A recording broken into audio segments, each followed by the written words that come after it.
আজি আলুর দম বানাইম। তা এখন আলু কাটি লই পিস পিস করি। এর মধ্যে ডিম, কাঁচামরিচ, পেঁয়াজ, তেজপাতা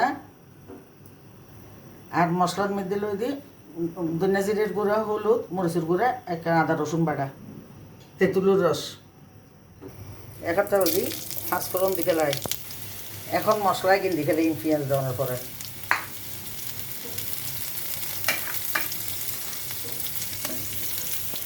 কাঁচামরিচ একসাথে দিই লাল দিলেই। এখন একখানা কষিয়ে আলু কিন দিকে দিই।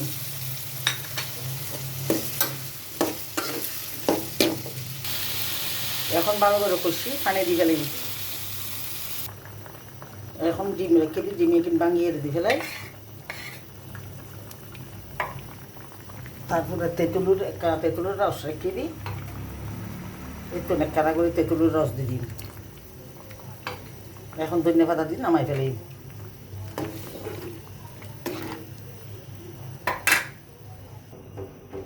তো এইভাবে আলুর দম করছি। অনরও করে চাইবেন পরোটা দিই, সিটকে ফিরে দিই, মানে আর যারা ফিরে দিই বা যেরকম মানে ওই রুটি টুটি দিয়ে রাখা যাইব। খুব ভালো লাগে আলুর দমিবে। আর এখন পরোটা দিয়ে খাইম।